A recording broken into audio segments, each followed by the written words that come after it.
Good evening! Welcome to DnDTime Talks, where we discuss all things Dungeons & Dragons. I am Pete. And I am Pete. Jeremy. Wait, that's so weird. Wait, are we both Pete? If you're Pete, you don't have to hide it. You don't have to be Jeremy. We can just both be Pete. As right. much as everyone would prefer it, I'm Jeremy. And I was trying to...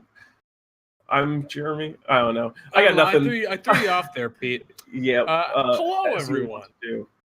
Indeed, hello. And, good evening. Let's just start off. Farful 13 with 7 months subscribing. Holy shit, bro! That's a long time. Thank you. We appreciate that. We've had that ability for people to give us money for 7 whole months. Soon it will be a year, and then that will make me melt into a puddle of confusion about how it's been that long. But I like D Forgotten One's comment. Good evening, Pete and Jeremy. Agreed.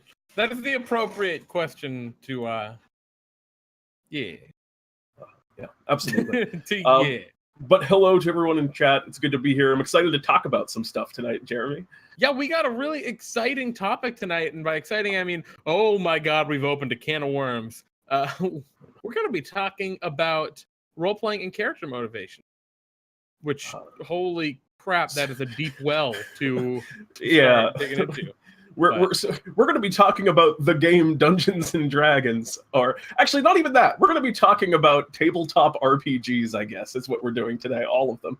Yeah, really. This is a cross-system applicable, making it a much more versatile and valuable lesson for anyone else who may not just be interested in Dungeons and Dragons. So share, like, subscribe. Okay, I'm going to stop. We're going to just talk about a bunch of stuff. Make sure you smash that like button. Oh, God. Farfel says, I've been able to subscribe for free with Twitch Prime, which I have for having Amazon Prime for 7 whole months. Wow. On the Can everyone do I like how much Amazon Prime? Incredible. Like anyone. Man, we're shilling hard right now. All right. Anyway, so yeah. We're gonna talk about character motivation. It's gonna be fun. Yeah, that's it. It's gonna be a good topic. I mean, it's gonna be pretty it's gonna go in a lot of different directions. We're gonna try and rein it in and keep it on track, but who knows how this could branch. It's a very, very deep well we're going to be opening up. The winds may bring us anywhere.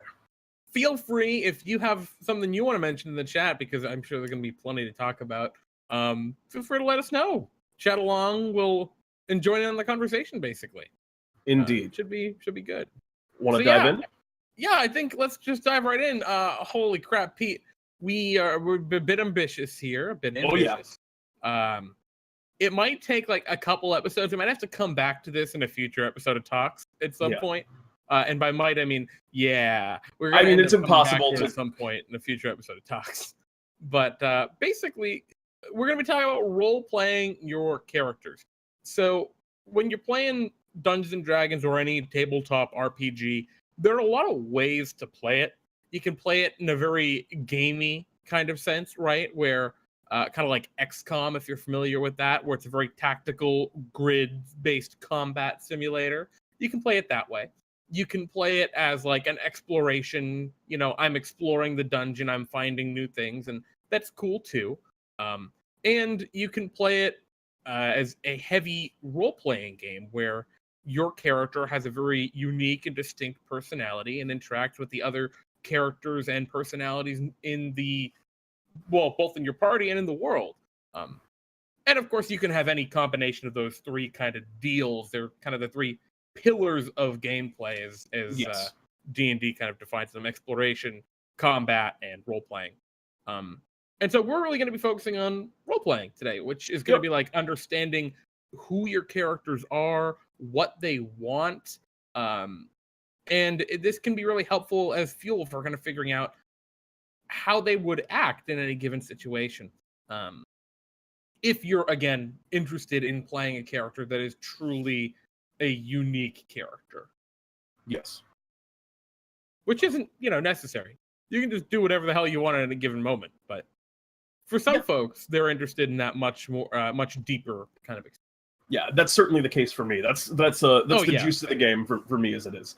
And as much as, I love a good fight and I love, exploring a new thing, the RP is that's the one that keeps me coming back, at least. I love 4th edition combat. I mean, it's good combat. I've played it a couple times and I also thought it was fun. But that's not the big thing. That's just spice. That's the extra. So who does this topic apply to? Everyone. This is just the game. This is gonna go towards everyone. You could say that it's a little bit more geared towards players because we're gonna be really focused on building characters and motivations, and player characters generally get to see those motivations played out over much longer scales than, say, NPCs. But the things we talk about can also be applied for DMs to their NPCs. So this is a conversation for everyone. This is the crux of the game, really, right here. The tip of the iceberg.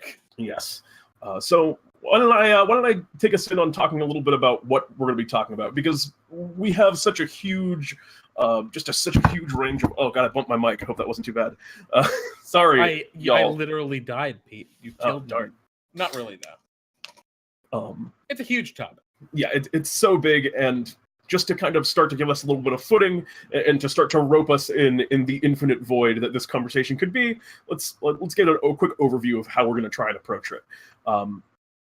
And there are certain aspects of when role-playing a character that you can really focus on to help you bring out the things that you want to bring out in your character. And I've come up with a fun little... I've come up with a fun little anagram for them, and that fun mnemonic device is AMP.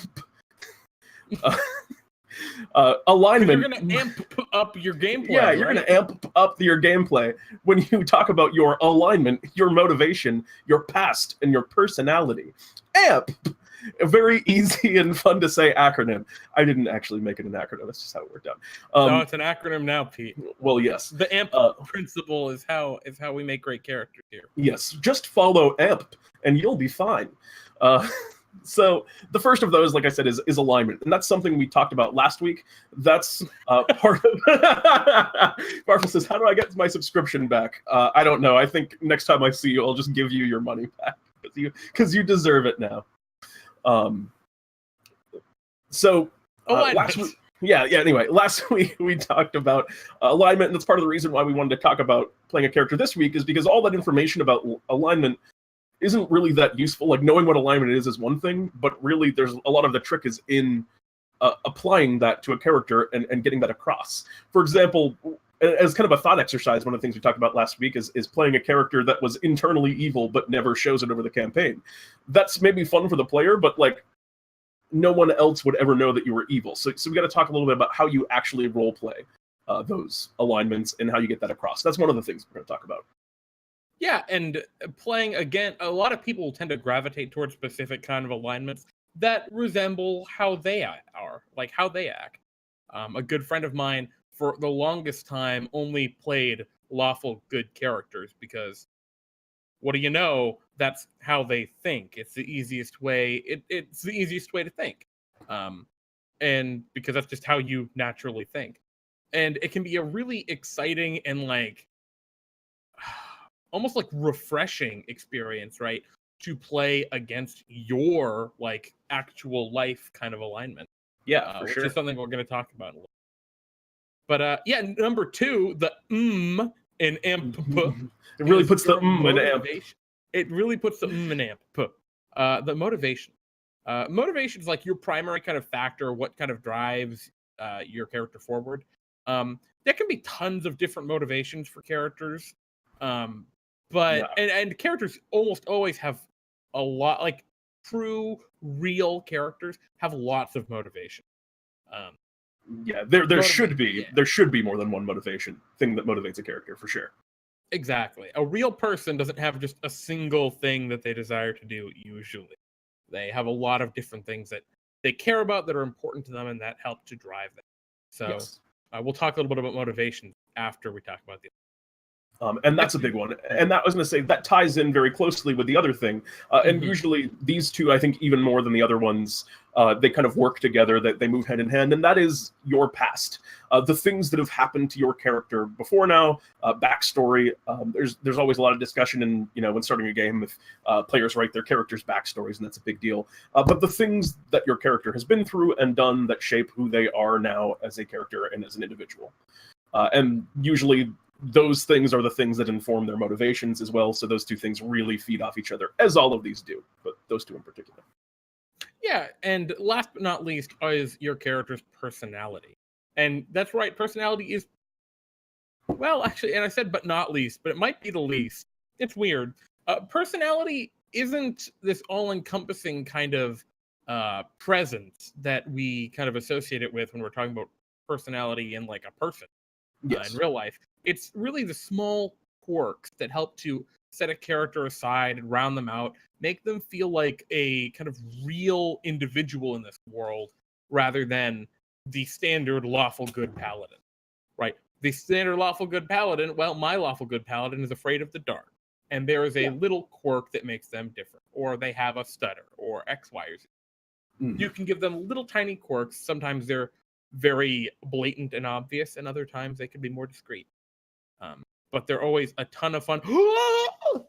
Ingram, thank you very much for your sub, my friend. We appreciate your support. Thank you so much, Ingram. Really appreciate I'm sorry, Ingram9.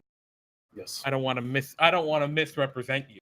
You are the 9th Ingram, not the 1st, not the 2nd, not even the 3rd through 8th.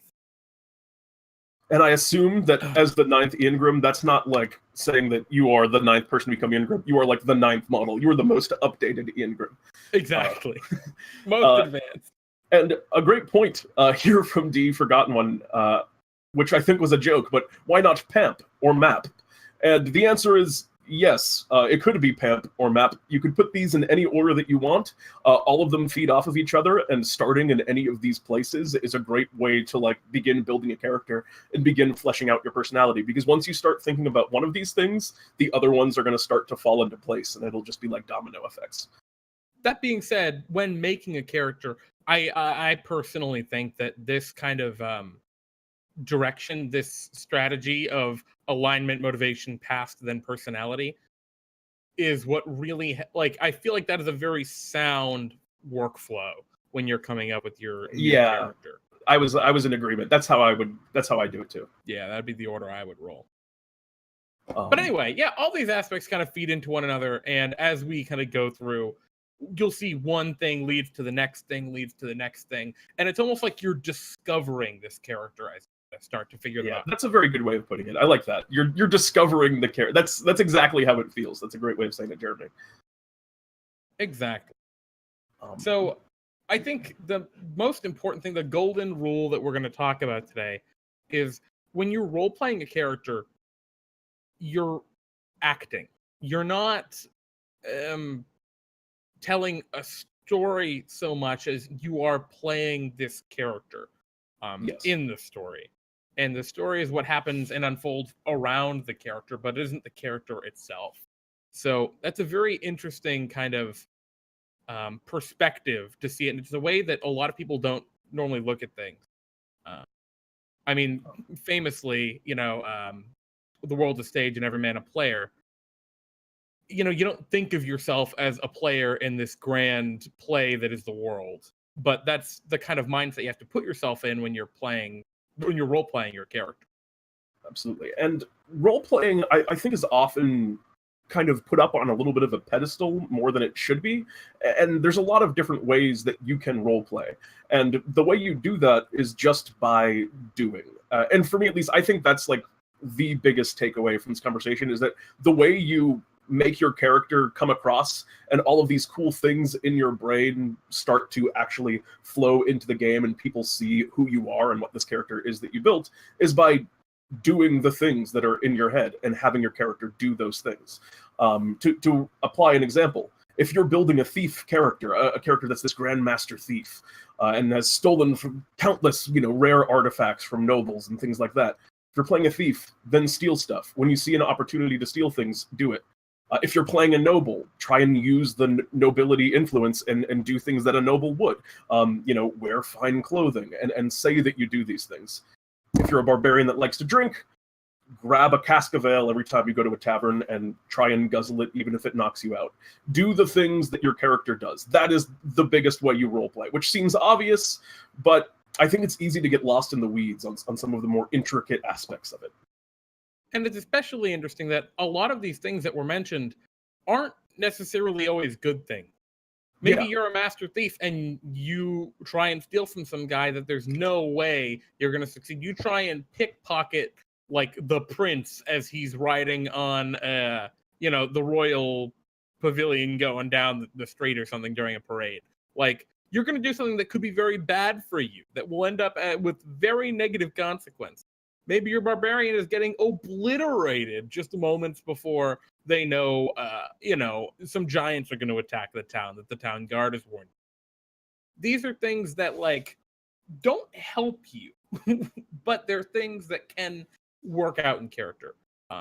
And obviously there's some kind of very straightforward examples, but you can also take some more liberties with these and go a little bit deeper with them. But yeah, if you keep your character in your head, people won't ever know what you're doing. So generally speaking, do something to engage with these kind of quirks and personalities that you're building. So that's going to be the undercurrent of a lot of the things that we're talking about now. But let's start breaking down kind of the nitty gritty, and let's start with the one that we talked about that we would start with, which is alignment in this case. Just as the briefest of refreshers, what alignment is refers to, it is essentially these 9 different choices that are based on a scale from good to evil with neutral in the middle, or lawful to chaotic with neutral in the middle, and where you are on both of those axes determines your alignment. If you're unfamiliar with the system, it's very common in Dungeons and Dragons, every edition. So that is what alignment is, but for one thing, how do you pick your alignment? You can, or actually, let me rephrase, because I think one should not actually pick an alignment, or you can if you just want to play it. But I think it's just as good of an idea to figure out what the character that you've made, what their alignment is. And the way you do that, and the way that you can do that for a lot of things that we're going to be talking about, is by asking yourself questions about your character. And there's different types of questions you can ask. You can ask a hypothetical question of your character. So you can look at the thing that you've created and say that this character is walking down the street, and a person comes up to them that is a beggar and asks them for spare coin. And then you just think, how would your character react in that situation? Would they give them money? Would they ignore them? Would they chastise the beggar for coming up to them and asking them for coin? Would they not give the beggar coin, but offer to bring them somewhere that they can get something to eat, take them to a restaurant, try and help them, try and change their path? And as you start to explore these options of what your characters would do in these situations that obviously test morality and ethics, then you'll start to get a good idea of what your alignment is. And there are other types of ways you can do it too. Well, and of course, alignment isn't something that's set in stone. Alignment shifts throughout the game as a result of your experiences and how your character reacts to that. And that's, I think, the most important part about playing a character and really role-playing in D&D, or in any tabletop role-playing game, or any role-playing game at all, is your character can react to the world. They can change, they can be fluid. They aren't something written in stone, like on the pages of a book. You can't flip ahead to page 1000 and see how your character is going to feel then. You'll only know how your character is at that point, by seeing what happens, right? And how the character reacts, and how you think they should be reacting. But yeah, I was just saying, Ingrim 9 had a good statement on that. I wrote down, I write down chaotic good, then I slay all kobolds for no reason. I am now chaotic evil. Yeah, absolutely. It's as simple as that. Your alignment more reacts to you than you kind of play your react to your alignment, unless you want to impose that restriction upon yourself. Yeah, and I think that's a great way to start. Right? Is start out with an idea of what your character might.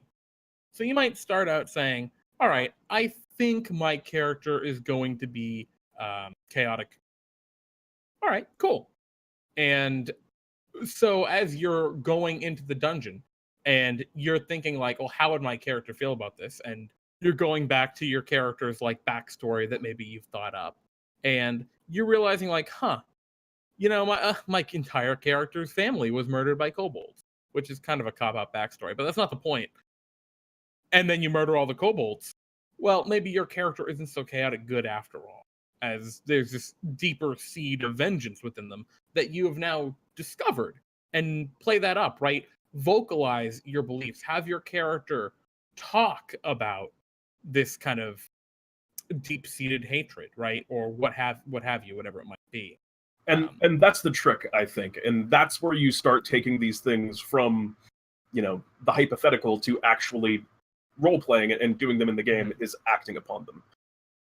If you are, say, the lawful good paladin, and your rogue steals from a passerby, I'm not necessarily saying that you should, kill that individual. And you actually probably definitely shouldn't, because that's a whole nother topic about, respecting boundaries and what you should do between players. But you should definitely vocalize that you don't think that what they did was right.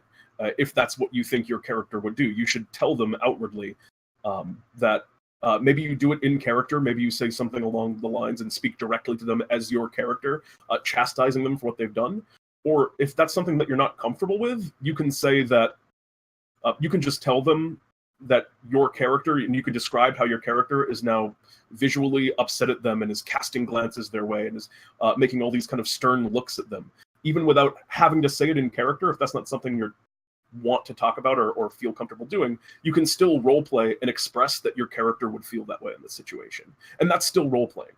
Yeah, role playing does not have to be making a silly voice and being eloquent with words. If your rogue has a charisma of 20 and you don't, that's okay.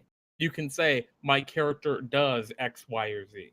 Yes. My character, gives this, in Pete's example, right? You can say, my character gives you a noted, gives your character a noted distance and does not respond immediately when you talk to them, right? Just a way to show, yes, they feel coldly toward them. But anyway, why do characters feel the way they do? I think that really ties down to what a person is, right? And there may be some disagreement somewhere, but I believe, and I think a lot of people who play these games believe, these role-playing games, believe that a character is a culmination of their past experience. That is what helps to build who you are, to influence what you think. People aren't born inherently good or evil, but it's what they experienced that turns such a way. And so your motivations and your past kind of tie in together. They can be a force that propels your character forward. They can send your character down a terrible spiraling fall. And I think most people, I know I do, and Pete, I think you do as well, but most people, when they're playing their character, they try to think about their motivations and their character's past more than almost anything else. Yes. Defining what their goals are, how they best achieve them. Not even how they best achieve them, but how they would achieve them. Yes. And how much they want to achieve them and what they would be willing to do to accomplish those goals. All of these kind of smaller details that go into it. But one thing I'd like to talk about is motivations versus goals, if we could do that. Sure. Because a goal, they seem very similar in their nature, but I think there's actually a pretty significant difference between the two, in that a goal is a specific task that you are attempting to accomplish, and then a motivation is the underlying reason why your character would want to accomplish this task. That's it. I think it's very simple. I think it's very clear once you've articulated it, but just to make that clear for you. I love a great example right now in the chat. Raventail Black Talon says, you don't always have to agree with your character. I was in the campaign once where my character was hardcore running from their past, and the DM stuck us in an alternate death world where we could only escape by confronting something from our past. It was the only way to leave. My character stubbornly refused, and the rest of the party was very annoyed. I, as a player, was also annoyed, but it made no sense for her to just stop and confront that, because that just wasn't the right time for them to do that. And I absolutely agree with that. You can play a character that is a dick, right? You can play a character that is a bad person, even if you're not a bad person. And that doesn't make you a bad person, right? You can play that character that storms into the mayor's house of the town and threatens to burn it down if the mayor doesn't change the laws to your whim, for example. A little close to home there. You can be the kind of person that stands on the sidelines when a corrupt ruler very clearly is destroying everything around you, destroying and oppressing the town. And those are just different kind of characters, right? One is a very lawful, neutral character of the authority is just, and one is a neutral good character of I need to get rid of this unjust authority. Mm-hmm. And it's a very interesting kind of situation. Or maybe chaotic good, because they're going to burn down the guy. I don't know. Again, the nuances of choosing alignments is, again, another endless conversation that we scratched the surface of last time.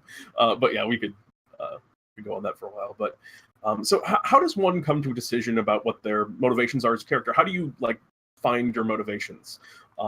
For me, it's just very simple, and this kind of I've have an idea of one character that I would outline the process of doing motivations for, and the way a good way to start is we have one thing from their past that we can decide about this character. So let's just do that arbitrarily and say that the character is a blacksmith, as just a possible example. So you have a character and you've now decided one thing about this character. My character was a blacksmith. You can then just work from that one thing and start thinking about what it means to be a blacksmith and what that would mean about that character. So there are tons of motivations that you could choose for a blacksmith to have, but a few of them that could be chosen, things like your character values hard work, your character values good craftsmanship, your character is fairly poor because they just grew up smithing for a living, which is not a high-end job. And now these things, these ideas that they care about hard work, that they care about quality craftsmanship, that they care about money and that they don't have a lot of it, these are now character motivations. And then feeding off of these, you can start to find goals for your characters. And there are, I'm sure, Jeremy, you can also think of a bazillion goals that one can come up with for someone that has these, personality traits. Yeah, and actually, that's something I meant to go off of there, because you mentioned the character grew up poor, and therefore you made the assertion that they value money. Maybe they grew up poor, and so they don't value money. Yeah, they grew up poor, and they grew up happy. Yeah. And they were happy without money, and so money isn't as valuable to them. Or maybe they grew up poor and were not happy, right? And that changes things. And thinking about this kind of more detailed backstory, what was their role in society before they became an adventurer, is a huge first step, especially if you're level 1. Let's be real, if you're a level 1 character, you're not the veteran of some big war. You're like a town guard at best, probably. Sorry. That's just kind of the belly of the beast there, the nature of it, of how power scaling works in 4th edition, or in 5th edition D&D. Whoopsie. In 4e, it was even more exaggerated. Blacksmith is about the weight of the average level 1 character backstory. A blacksmith. And that's the thing. Picking a backstory like that, a mundane backstory, really gives you a lot more to think about than picking the obvious, I was an adventurer. Because what are your motivations as an adventurer? Oh, I want to get more money. Get loot. Get that big sword. Get that magic sword. But why do you want the money? Because I'm an adventurer and want money. No. Get money, get equipment, get loot, level up. Then you go on your first dungeon run and you're like, oh, wow, I found 100 gold. I could live in the town for the rest of my life with that gold. Happily. Why would I ever go out adventuring again? Especially if one of my companions died. And then your character retires. Because that's the logical motivation for that character in that moment. When you're a blacksmith, right? This gives you a lot of questions. Why did you stop becoming a blacksmith? The question you just always ask is, why? Why did you stop? Oh. Well, obviously something happened that caused me to stop. Well, what was that something? Was it loss? Was it a political upheaval? Maybe it was some sort of tariff thing going on where the the armies of two kingdoms are now at war, and there's no steel coming into your region, and so you're not like able to blacksmith anymore. Maybe it's a situation where your entire family was murdered by bugbears, right? That attacked your town, and there was no military there to stop them. And so then you have a strong motivation about like, well, all right, so my family was killed by bugbears. Well, why were they killed by bugbears? You're asking the question, why again? And it's, well, the army wasn't there to protect them. Okay, so now you have a strong opinion on nobility and the army because they didn't do their bugbears. Job. As well as bugbears. Yeah, you have both of these things now. Yeah, like there's a lot of information you can learn about your character just by asking why and then thinking about it. Yep. Same thing with like who, right? Did your character have a family, and who were they? You know, is your character an old ass blacksmith whose family's all grown up and the kid's gone off adventuring? And now that's what they're out to go find their kids out in the world who never came back. Like that's an interesting character background that for sure you just kind of figured out by asking who, what, when, where, why. I would play that character. And so again, we've established now how one kind of decides on what motivations are, but now there's the question of how do you show what those motivations are? How do you show off these kind of small details that make you these, perhaps if we're talking about this blacksmith character that lost his family, how do you express that kind of that hatred of government and also of bugbears? And the answer to that is, you have to take the opportunities to do so as they present it to you. Perhaps later on down the road, this character encounters a similar situation where there is, local, like they go into a town where local merchants guilds are being exploited by government employees. And now all of a sudden, this player has a huge investment in what's going on emotionally, if not, actual physical stakes in the agreement, because they're seeing something that they can relate to, which is being, a government that's not working properly for the people. He's now seeing merchants, which he relates to their just hardworking kind of lower class attitude as this blacksmith. He lived that life for a long time, and he's now seeing the same thing happen to them that happens to that happened to him. So he all of a sudden has all these questions that are raised, which is, one, how do I feel about this? I probably don't like it. So you can start to ask yourself, my character doesn't like these things, and then you think about what your character would actually do and who your character is. Would they just kind of watch it from a distance thinking, it's not my job to get involved in this? Would they, assert themselves and try and solve these problems? Would they rally against the government and get these people to also do so? And it's seeing when there's situations that your character would be personally invested in, and then taking those moments to really show off the aspects of your character that are important. And they come all the time, and it's easy to find them if you're really looking for it. Yeah, and you don't have to look for big moments to get embroiled in large-scale events. It can be something as small as you enter the city of El Capital City, and the guards in the gate stop you to search your wagon for contraband. All you have to do is just say, yeah, my character spits in the ground and begrudgingly allows them to do so, right? Your character's not attacking the guards, but he's not showing them any respect. And just taking that one sentence and putting it out there can be very interesting. And what also can be really interesting, right? If you see one of your other players doing that, once you get past the guards and you're in the city and you're walking around, have them ask. Be like, yo, why'd you just do that to the guards? That could have gone bad for us, right? Now you opening up a new set of, because all characters have this core concept of self-preservation, right? That's always a motivation your character has. Yeah, and so everyone when one of the other characters is doing something that endangers your self-preservation, it's reasonable for your character to ask that character why. And then you have these cool moments where players start to role play between each other, and it's great. The DM can sit back and just watch this. Those are the best moments. Unroll. those are the best moments as a DM, when you put your hands just kind of behind your head, lean back, and watch your characters argue in a tavern over, you know, who has the best like war story from years ago, because they've all are now talking about the fact that, you know, two of them were actually fought in wars at one time, and now they're telling these stories, and, you know, learning about each other and getting out all these great role-playing moments. That is so satisfying as a DM. I'm sure, you know, anyone who's DM'd and sees that, you know, it just feels incredible.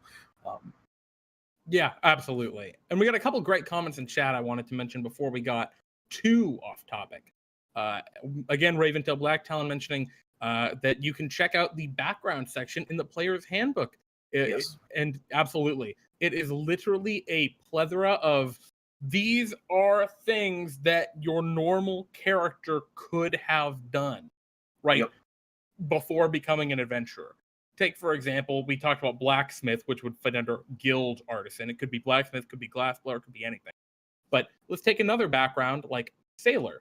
Your character was a sailor. Okay, they have strong motivations about the sea, probably strong motivations about loyalty and camaraderie. Maybe they have strong motivations about betrayal because maybe there was a mutiny on their ship, right? And you can ask all of these questions as to, well, why did I stop becoming a sailor? Did a tragedy befall your ship and all of your crewmates die, and now you have an immense fear of losing these people you care about, right? And so your character becomes extra protective of their newfound friends as they slowly make new friends. Yeah. There's a lot of this kind of, again, just asking why. You can find out so many answers to who your character is. And just by again, taking a very simple start. If you're this sailor character, you can make choices in game that aren't necessarily even role-playing choices to seed future role-playing opportunities, which brings us to a topic I want to talk about, which was having patience, and again, kind of waiting for these moments. Yes, no. I know. I won't. I know, it's unreasonable. I refuse. Okay, my stuff went everywhere, guys. Uh-oh. While Jeremy collects himself from this emotional outburst, I'll talk a little bit about having patience. We talked a little bit about kind of waiting and seizing important opportunities. And if you have this cool, you know, sailor background and you were mutinied, you can like create situations for yourself by just kind of taking time where you'll get the opportunity to tell people about this naturally. Like, you know, if you encounter a situation where there's a quest on an island, we'll be like, oh yes, well, let's absolutely do this. You know, I have experience in these fields, which you can just say in character. And then when you go to charter a ship for this quest, you can create these opportunities for yourself by kind of, you know, expressing that you want to do certain things in character. And now maybe you're meeting with all of the crew beforehand because you're naturally a little bit distrusty. You have experience. You want to make sure that they have experience. You show off. You've now created this opportunity to show off all of this sailor background that you have. You know, your knowledge of the boats, your knowledge of what makes a crew competent, and the ability to tell that you know, whatever ship that you're chartering is going to be right for your particular voyage. And the other players get to see you doing this, and they get to learn about you, that you have this part of your past. Those opportunities and just kind of waiting for your moment. You can actually go out of your way to create chances to reveal things about your backstory. And talking about creating chances, you can create them as you go along. So, for example, you know your party's heading to the coast to charter a ship to the island of, I don't know, of treasure. In between sessions, you can talk to your dungeon master and say, like, hey, my character has a sailor background. Do I have some connections there? Oh, yeah. And I mean, if you've played with your dungeon master and you have a lot of experience role playing, and your dungeon master does too, you can really get into don't even have to ask that kind of stuff. You can just improv it straight up. Yeah. Where you say, hey, do I know that? That being said, especially if you're newer to the game, talk to your dungeon master or game master, whatever you want to call them, depending on what system you're playing, and have that kind of dialogue, maybe during a break or in between sessions, just so that you don't totally blindside them if they're newer to newer to that vibe. I would say not only if you're new to the game, but just playing with a dungeon master you're not intimately familiar with. Mm-hmm. Yeah. And what's great, right, is you can just say like, yeah, do I know people? So let's say that you do know your character is from this area. Maybe you, instead of ask your dungeon master, do I know people? You'd go to your dungeon master and say like, hey, I probably know people, and this is probably how I feel about them and how they feel about me. Right now, you're making dungeon master's job real easy. Oh, so easy. Because you're giving them everything to play with, all of these tools to use, and all you spent like 30 seconds during a break when everyone went to, run to the store to grab snacks or something. Like 30 seconds of conversation just gave your dungeon master a world of inspiration of making really cool character tie-ins that make the game feel special to you. And that's just, awesome. Just a great idea. Obviously, Sailor is very straightforward with that example, but maybe in like a big city, right? If you pick guild artisan, mention, does my guild have a presence here? If so, they probably have a problem with me because I've been delinquent on my payments and I haven't paid a single guild due since I went adventuring. Something like that might be interesting. Yeah, I like that a lot. That's it. You can tie it into everything. It's very good. Want to talk personality a little bit? Yeah, let's talk a little about personality, because I think personality is one of those things that is great, right? It's fun. It's fun. There's a but, though. Like, I got a caveat on this, and that is, don't get distracted. Your character's more than their quirk. Indeed. Go ahead, but you can run this. Well, yeah. Let's talk about first, like, just what we mean by it. So, personality, again, when we say that, we don't mean the overarching personality, such as my individual, is very hardworking. That's not what we mean by personality. We mean these little kind of things that make a character shine. These are sort of the icing on the cake that is your character. They are not what defines your character, though. So these are just a couple of examples that I grabbed, and these are taken right from the personality traits section of the Player's Handbook, which, who was it that was speaking? Was it Ravensail was talking about? Yeah. These are awesome. These are just 3 good ones that I just randomly picked. I actually didn't even queue anymore. I just randomly grabbed 3, and they were all excellent. So definitely look at those. They but pretty here's much 3. all are. Yeah. Nothing can shake my optimistic attitude. So you're just always very upbeat and optimistic. Whenever I come to a new place, I collect local rumors and spread gossip. So you are kind of establishing this thing about you being a little bit of a busybody and also very inquisitive and nosy, sort of. And then I take great pains to look my best and follow the latest fashions. And there's so much you can read into there.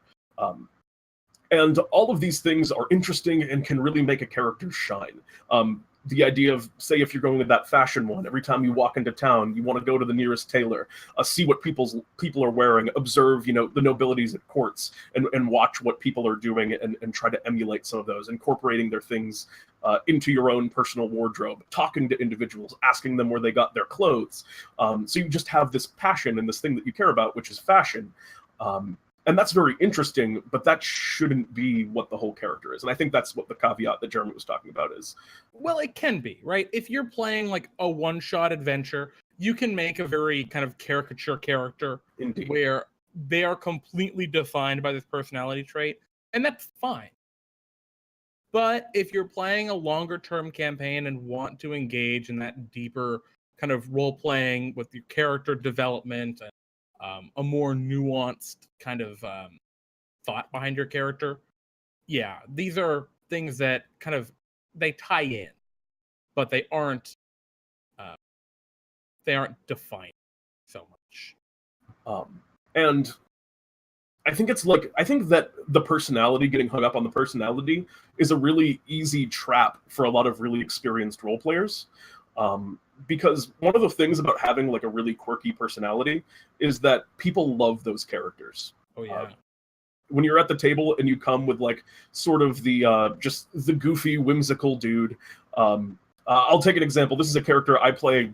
I pretty much only brought him into one shots, but he became a character in DnDTime, and that is Victorious.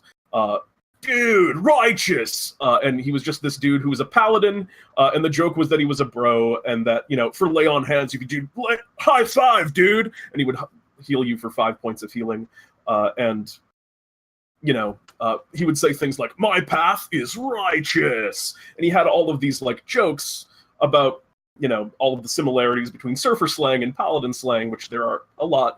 And it was just this funny, goofy character concept, but that was all he was. Victorious has absolutely no depth. He's just this dude that likes to party and is a funny joke. And people like that character. But that's not a character that I would ever want to bring to a long-term campaign, because that's just not what I would want out of a game. Fulfilling, right? Exactly. It wouldn't feel fulfilling if you were looking for that more depth in character development. What's really interesting is all the advice we're giving so far is super unapplicable for D&D time. Yeah, that's actually the exact opposite of D&D time. In D&D time, you can do literally whatever you want. You can try and play a deeper character that has that more character development, but it's going to be a lot harder to do because of the very episodic nature of our game, as opposed to in a longer term campaign. Sooner or later, we'll do a longer term campagn. Yep. And then we will wow you with our incredible role-playing and dungeon mastering talent. Oh, hey. I forgot the point that I wanted to make is that that's a trap that I think a lot of experienced role players should get into, where because those characters get really big reactions, you want to lean into these. Banach Shiba used a great word, Flanderization, which is a reference to the Simpsons character Flanders, who just became, I don't really know Flanders that well, but I think one of his things is that he just kind of jabberdy bibberly babbers, just kind of like that. Like I don't know a lot about this. Flanded Leanders, exactly. And making a character that's just that, people love it, but in the long term, it just starts to reveal kind of that character is a little bit hollow, and it becomes dissatisfying to play. But actually, great place to start is all I was going to say. Yeah, and because we still got a little bit of time, so I'm going to super briefly, I don't want to get off on too much of a tangent here, mention probably the most popular Dungeons & Dragons live stream that there is right now, just at all, or that there has ever really been. That's Critical Role. No, not Pete and Jerry. Critical Role. If you're familiar with Critical Role, especially in their newest season, you may know of the character Jester, who is a goofy, whimsical, fun character who has a lot of these quirks. But beneath that bubbly, goofy, quirky surface, there's like a deeper kind of personality that the player, Laura Bailey, takes a great deal of effort to make sure comes out when the opportunities avail themselves. And that, in my opinion, is kind of I hate to say it's the pinnacle, because there's never the pinnacle, right? You can always improve, but that is an excellent, excellent, excellent thing to strive for. Yeah. Because, it's just very nice. To also mention a character on Critical Role, when I think of that, I personally think of Scanlan Shorthalt, which, if you've seen the first season, this is going to be slight spoilers, but basically he was just this joke of a character that, just sang goofy songs and cheered the party up, and then after dying a few too many times, you finally saw him kind of cut loose and talk about how it feels to be kind of the joke of the group and how much that's been weighing on his mind, and it was this really dramatic and intense, like, emotional moment. Where that character, I'm not even going to spoil that. I won't even talk about it, which is really cool, and, I recommend it. But it's just about, again, if you're doing something like that, it's about finding those moments. I think Jeremy put it well with striving for things like that. Exactly. And I'm not saying to go and try and make a character like Jester. I'm just saying that is, I think, the absolute most quirky you can possibly make a character while still having it be a deep character. Yeah. A deep and, like, rewarding character to roleplay and to watch. Let's start talking about, like, what we do, because really people haven't had a lot of opportunity to see what we do in our long-term character, Pete. Do you want me to go first, or do you have yours? Please. Okay. So this is what I do when I build a character. And again, this advice may not work for everybody or anybody but me, although I think it works for some people. I think other people use this too. But for me, the thing that comes first is their voice and their language. I love to do character voices. I always give my character some kind of voice, even if it's just simple or it's just some certain mannerism of speaking. It might be my own voice, but slightly deeper, or maybe I just speak with a bit more clarity and gravitas than I normally would. And I start off with that and think about what tone, what message does that individual get across when I want to play them. And so voice and language. And that's not necessarily just, the tone or the accent or whatever goofy thing that I'm doing. It's also just word choices. How do I speak? Do I talk very common, or do I attempt to speak eloquently? Things like that. To proffer an example, for anyone who tuned into the most recent Delves, I came up with a character called Sunny Breeze, who is a little bit of a caricature character because Delves is one-shots and you just want to make something that leaves an impression when you play it. But I don't think he was a complete caricature. And the thing that I built around was actually a phrase, and that's where I start personally, is just one individual phrase. For him, it was the manner in which he would introduce himself that I kind of decided on beforehand. And I decided, for background stuff, I just picked that he was sort of the snake oil salesman character. He was very kind of underhanded. For alignment, I would have called him actually neutral evil, if anything. But he's extremely polite and speaks to people and attempts to flatter people into doing things that he wants. And so what I decided for how he would introduce himself was, my name is Sunny Breeze. Sunny like my disposition and breezy like the way I roll from town to town, selling my wares, as it were. That's almost exactly what I said when asked who my character was. Pretty much. Yeah. And because I had thought about that beforehand, and I decided, this is how this character introduces himself. He does this everywhere. This is just what he does, and he tries to disarm people with that kind of, lilting voice. And he's just this kind of very glib individual. And I built things from there. And so I started to, I'll continue to do things like ask myself, imagine how someone would respond to that if I'm trying to sell them an umbrella, which is what that whole character's thing was. He sells umbrellas. And they say no. He would say something like, well, I've made a bit of a study about the weather, and I don't know if you know, but there's a storm coming this way right now. If you don't have one of my fine umbrellas, well, then you're surely going to be up a creek without a paddle. Using lots of idioms and stuff like that to appeal to and try to manipulate common folk who would appreciate those idioms. And that's just where I start. And then I built everything about that character from that point. Yeah, I want to take a quick moment to just. Are you pretty much, that was basically. Yeah, that's about it. That's my. I wanted to actually add to that. Super important.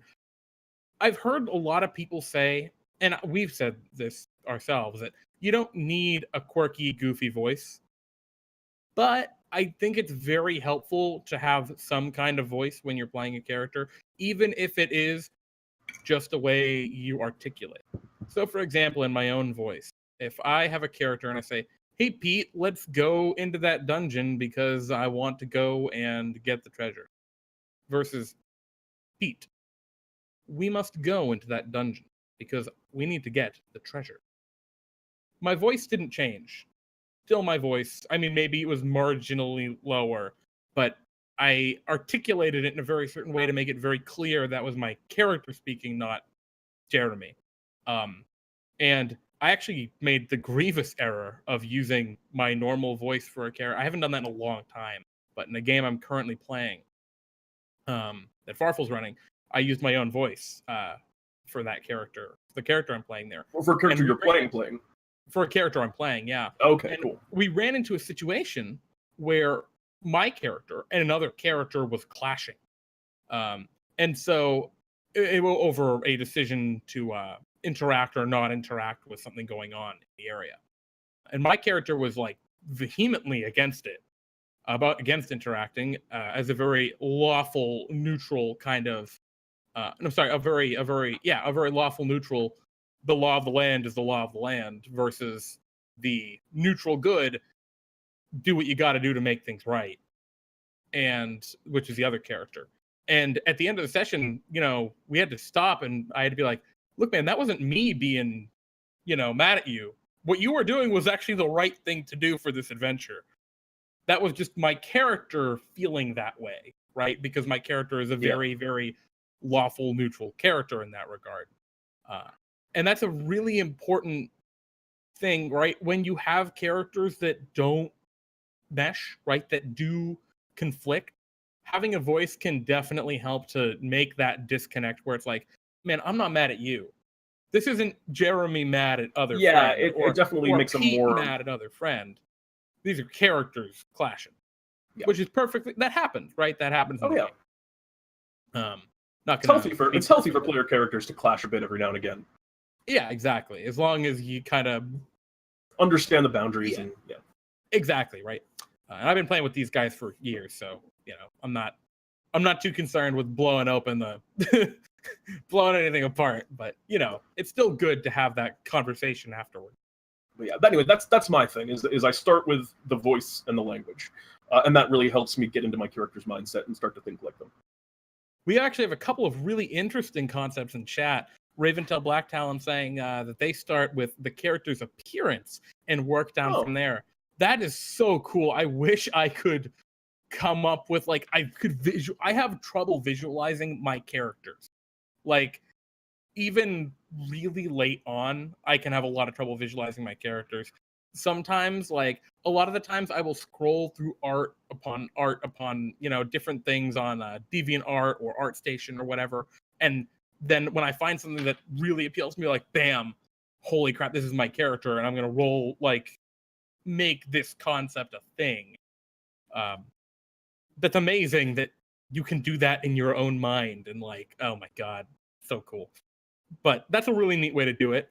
And then Farful saying, my character creation process usually starts with a concept I find interesting. And that can be anything from a concept about the character specifically, like a sad failed magician who keeps accidentally killing people, or a world concept like the Great Big Cloud, which led you Chonkin. Yeah, that's a really excellent point, right? Sometimes it's right. Sometimes it's a motivation that you want. You think of the motivation for your character, which in Yuchonkus's case from DnDTime, it is spreading the word of the Great Big Cloud. Versus, I guess, the disposition of your character, which is sad in Marvelo. But yeah, it's really cool. I mean, for me, when I'm making a character, God, it can be a lot of different things, right? Sometimes it is actually, and feel free to shame me, guys. Sometimes it's mechanical. Sometimes I'll say wow, I really want to play a druid. Oh, I do that all the time. It would be really cool playing an Eldritch Knight that specifically is all about that booming blade. And so I'll try and tie that thunder concept into Adrian P is just saying, for me, it's the min-max. Hardcore. Yeah, you say that, Adrian. But I don't know. You have shown that there is more than the min-max within you. But anywho, I believe there is a power somewhere within. Yeah, and other times, like I said, I find a picture that just inspires the hell out of me. And other times, I don't even know. It's just a goofy voice or something I have seen or heard somewhere else or what have you. But when I'm playing a character, I try to really get in their mindset and stay in their mindset. And that can be a bad thing. I get very in character. Very into that method kind of method acting kind of feel. If I have a character and my character is sad, that can mess with me. I can get really down. So it's the kind of thing where every once in a while I have to step back and be like, "Whoo!" But just a game. Yeah, exactly. It's just a game. I'm playing this to have fun and goof around. I know a lot of people who get in that kind of mindset. So it's okay sometimes to step out, right? Yep. And just play the game. And what you're talking about, Jeremy, with starting with race and class before. I do that all the time. That's how I make most of my characters. Is I just pick the thing I want to play and then start, asking those questions. So I just think of that as part of the backstory, that foundation line. Yeah, I mean, sometimes, like, if I know the world or setting, like, for example, for a Forgotten Realms campaign that never ended up happening, I made a really cool Beastmaster Ranger that was a Zentarum character, and I was super excited to play. And they're actually good. But yeah, sometimes it's like things going on in the world, right? Sometimes it's factions. Like I know in the Adventurers League, there's the different factions, and I think they actually got rid of them for the latest year. But thinking like how you'd make a character that has these very, very strong predetermined motivations in the world are just really cool. I mean, in DnDTime, right? People do this all the time. Oh, the Big Rock Candy Mountains. I want to play a candy-themed character, right? Yeah. I want to play a character that makes sense in the Big Rock Candy Mountains. And like, okay, so what is that? And then they kind of iterate on that, and we came up with a I mean, not we, but you amazing people came up with a whole tribe of lizard folk who live up in the Big Rock Candy Mountains and hunt the Swedish fish, which is awesome. Oh yeah, right as hell. I love that. I love that arc. And I guess now we have trash rabbits, yes, which I'm very excited about. Trash druid, indeed. Just as the Trash King himself, the Trash Druid. I'm sorry, Adrian. I don't mean to personally attack you with my druids. I'm my rangers. Oh, no, I'm a heretic, guys. Oh, I think that was referring to the cloud, the candy cloud lizards. But I think that brings us to time, Jeremy. Oh shit! Yeah, I guess so. I mean, Brat. Nice cover, Jeremy. just oh, thank God. Yeah, so thank you all very much for tuning in. This was a huge topic. I think we did an okay job. If I could pat us on the back for a second, Jeremy. We stayed way we did a great job of not. No, don't tell mommy, Raventail. I didn't swore. No, we did a really good job of keeping on track. Yeah, because this was, like we said at the beginning, an endless sea that we could talk about forever and never reach any conclusions. But I guess the big takeaway is, if you want to roleplay well on your character, do the things that you think your character would do. Yeah, more or less. And thank you very much to everyone who tuned in tonight. We love you all very much. Special thank yous again to... as we're winding down to, I believe it was Ingrim9 and Farfel13, who both subscribed with Twitch Prime, which we greatly appreciate. Do we have any follows or anything, any other notifications that we need to? Oh God, I don't have that open right now. Pete, do an announcement. Announcements coming up this Friday. Tune in to Pete and Jeremy's D&D Time. If you are not already familiar with it, which I assume that for the most part you are, but if you're not already familiar with it, it is a show that we run on Fridays where we run 3 one-shots. Each one's generally an hour to an hour and a half, and we run them with members of our viewer base / audience / community. And they are always a lot of fun, and we look forward to seeing you. I believe this Friday there's going to be a story-tiered boss battle. Which Fable boss battle. We're called the Fable. There are no story-tiered boss Originally they were. Nope, it was the storied battle. It's true, Jeremy. You can't cover up the past. It was originally a storied battle. There's a Fabled battle on Friday, which should be a lot of fun to watch. So tune in and check it out. Other announcements. Pete, do we want to what bosses do you have in store? I've got some pretty cool bosses. I've got 2 that have been on the wheel for a while, which are the Horde Lord Snord, and of course the Trap Master Dop Whizzle. But I'm thinking of adding one. I won't spoil it, but one that I've been very excited about for a very, very long time. Oh, I'm intrigued. Jeremy, it's one that I thought of. It was the first boss I ever thought of in DnDTime, but I've been trying to think about it and really do it right. Way. So I think I'm finally putting that individual on the wheel. So I'm excited for that. Data, did you hear that? No, he doesn't care. He just wants me to feed him. Yeah, it should be an awesome week. I'm pretty excited I'm always excited for Friday, but yeah, I don't know. It's gonna be good. In other announcements, just so that y'all are aware, next Friday, the 31st, Pete and I are going to be having a bit of a minor event here. We're going to be running a series of themed adventures after the American holiday Labor Day. So it's going to be Labor Day in the land of D&D time. What could that possibly mean? Who knows? I guess you're going to have to tune in next Friday to find out.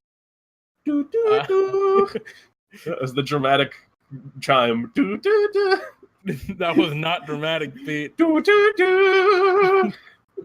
Is that as far as you can go with the X-Files theme without copyright infringement, Pete? Is that it? Oh no, Pete, stop! Okay, we're good. Just gotta change it at the end. That's fair use. Public domain remix. That's all I got. Anything else that you want to announce, Jeremy?